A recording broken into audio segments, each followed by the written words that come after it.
All right, hello and welcome back.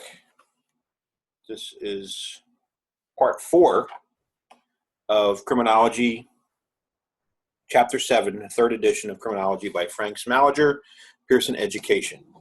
We, in our last section, we're looking at labeling theory and how some theorists suggest that once a person interacts with the criminal justice system and are labeled, whether it's through arrest, through conviction, through sentencing, that then they are more likely to become further involved in the system. We also talked about the concept of being a pure deviant, the person who might commit a crime and doesn't matter whether the label or not, they're still going to do it.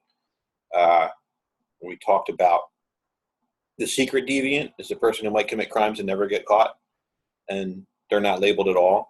And the falsely accused, who is a certain person who may be accused of a crime. Maybe they're the wrong person, they're misidentified, whatever. We all know about the dangers of eyewitness testimony. Could be a million reasons why. And then, according to these theorists, because they're labeled, and if they get convicted, they wind up being associated, going to a prison and associating with other criminal types or other people that are put into the system, innocent or guilty, that they're more likely to then adjust to the label or live the label. So this section, we want to look at theories of social development. Now, this section of the chapter is got a whole lot of different theories, extreme depth, and what I am going to do, because it's very hard to break it down or break it up, I'm going to put this on a 15-minute timer, of which there's only 13 minutes left, and stop this video when I get to the end, and then we will take up. So basically splitting this section on social development, and if you look at the slide deck, it's like 20 slides or 30 slides, 30 slides. So hopefully we'll split it in half and take it from there, because there's a lot of interesting theories, and I don't think you want to sit through 30 to 40 minutes of me getting into them. So let's take a look. Social development. And where did my slide go? Somebody stole my slides. Here it is. Okay, I'm sorry. Again, too many things on the screen, make it harder to find stuff. So we're looking at the social development perspective that explains crime. And there's some really interesting concepts in here. Talk about life course, talk about people as they go through their lives, as they live their lives, different things are occurring, different things are happening to them. And we'll see. Am I too big? Yeah, I wanted to try that because you get a better look at me. But then you can't see all the slides. If I stick me up here, let's see what happens if I stick me up here. All right, I'm going to try that. Anyway, moving right along. So, yeah, too big. Let's move me back down, make me smaller. Sorry. 25 years, emerging application of the process of human development has played an increasingly important role in understanding.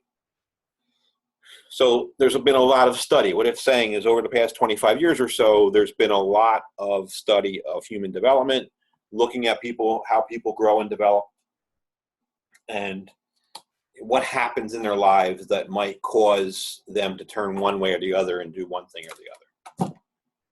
So we're going to take a look at that. Human development is basically the relationship between an individual as they mature and his or her changing environment, as well as social processes that the relationship entails. So a lot of things go on as you grow. Some of you are older students, older folks, you've been through a lot in your life. Whether we change the circumstances, if our parents, moved from one neighborhood to another neighborhood, and it was, a better neighborhood or a worse neighborhood or what have you, things change in our lives. We get jobs, we get married, we get educated, and all these things have an impact on how we live our lives. So, and the circumstances, another thing we're going to look at is the circumstances of what's going on at the time that you're living. If you were living during the Vietnam War, if you were living during World War II, if you were living during the Great Depression, all of that has an effect on you and the circumstances in which you live. It's certainly going to affect the processes and how you interact with processes. Might even affect the structure. Think about it. Our country has not had war on our soil, if you want to count September 11th being attacked. But since Pearl Harbor attacked in World War II, but I mean, really a war that affected our entire country since the Civil War. And think about how in our country, in the Civil War, where certain cities were burned to the ground, cannons going off and things blowing up and tearing down the fabric of your community, tearing down the social structure, that would have made a big difference. You know, what you're living in a different, you could be living in a very nice city, very nice house one day, and next you're living in ruins because of a war. So keep in mind that how people react is also a function of what's going on in their world, in their community during their time that they're growing up or maturing. So human development is that integrated view of we're examining multiple levels of maturation simultaneously. So this is rather interesting as we're looking and I think this concept kind of came up earlier as we explained what human development was all about, is we're looking at the different things, the different growth. You know, somebody who matures physically may not necessarily mature psychologically or emotionally. So we look at all those different things that are going on in people's lives. Life course criminology is basically when we're looking at how people go through life.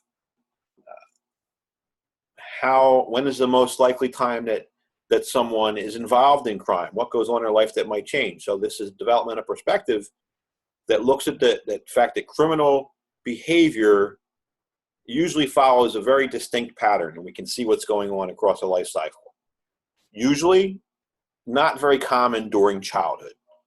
You know, you don't see your 5, 6, 7, 8-year-olds going in and robbing a 7-Eleven or doing bad stuff. You do occasionally, but I'm saying on a general basis, statistically, you don't see young kids doing this kind of thing.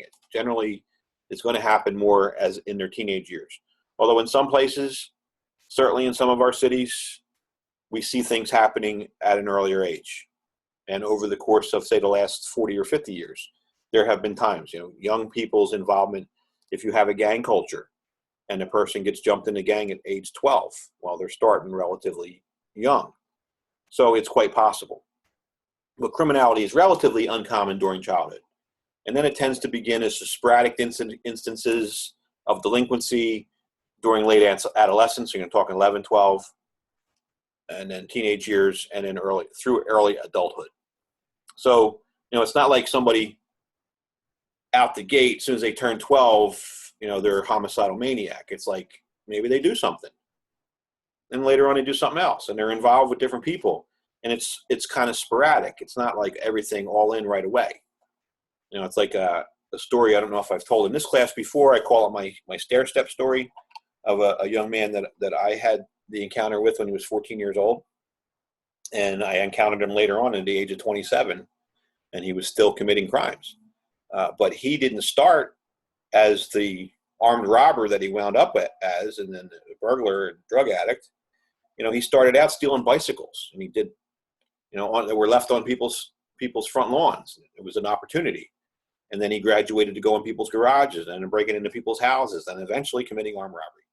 Same time, he was getting involved with drugs, from alcohol, marijuana, all the way up to heroin. But it was sporadic at first. You know, again, it's not like a switch flips and all of a sudden you're a criminal. It's something that develops over time. We also look at the criminal behavior tends to follow a distinct pattern across a life cycle. Criminality tends to diminish and sometimes completely disappears by the age of 30 or 40.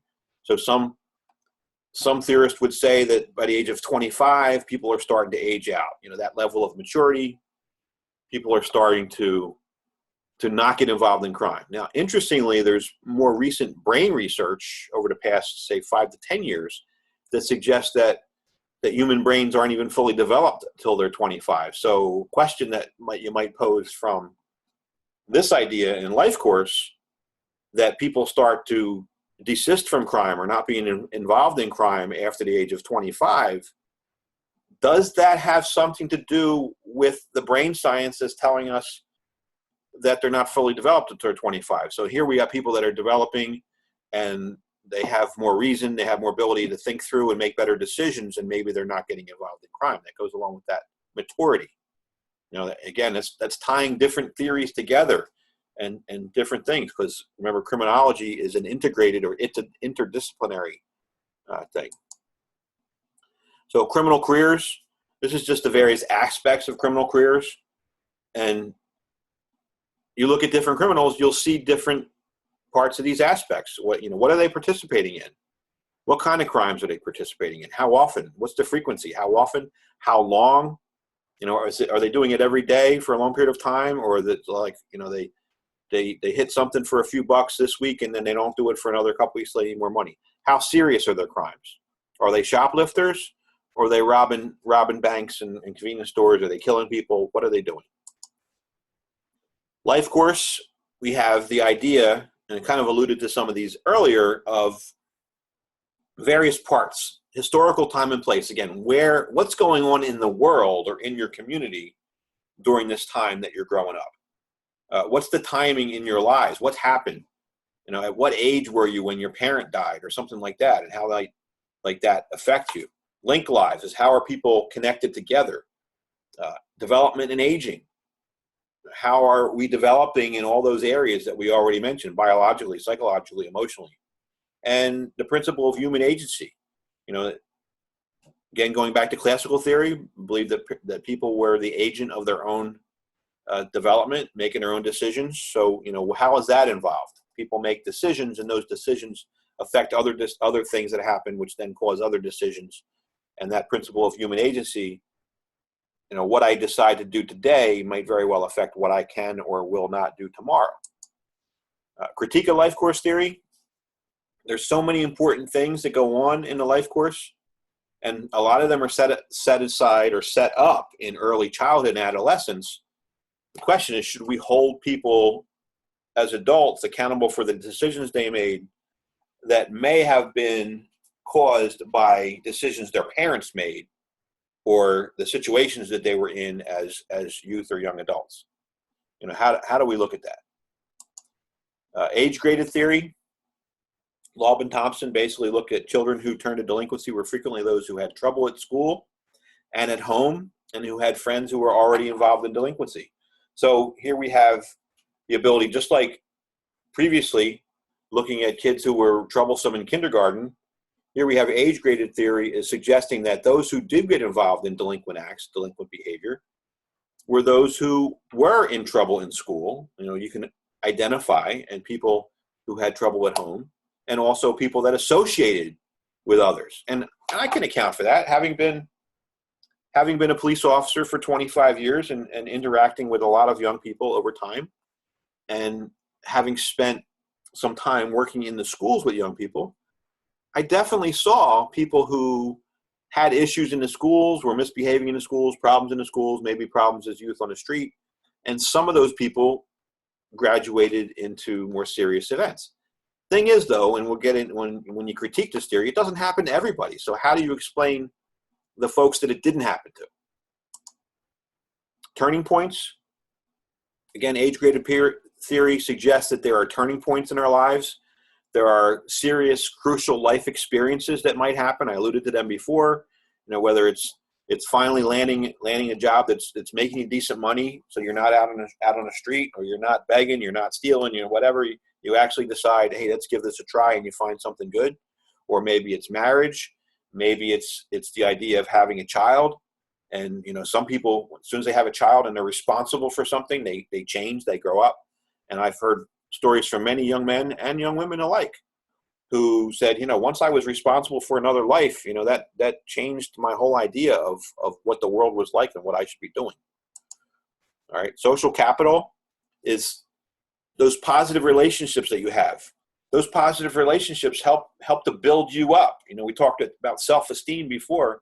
People with more positive relationships feel better with themselves. They have better relationships with other people, better relationships with social institutions, and that grows and develops throughout their lives. Critiques. Why does social capital prevent some individuals from participating in criminal activity and not others? Good question. Again, Some of these things affect some people and not other people. And there's a question, does social capital actually change someone's behavior? Well, we don't really know, because there's really no way to prove or disprove that theory. Some would suggest that adult criminality is usually preceded by antisocial behavior during adolescence, but most antisocial children do not become adult criminals. And I can attest to that. I saw a lot of kids who were really troublesome in high school or in middle school, and some that I ran into on the street, even arrested some. And as adults, they're living successful lives. They have good jobs. They have families. They didn't become criminals.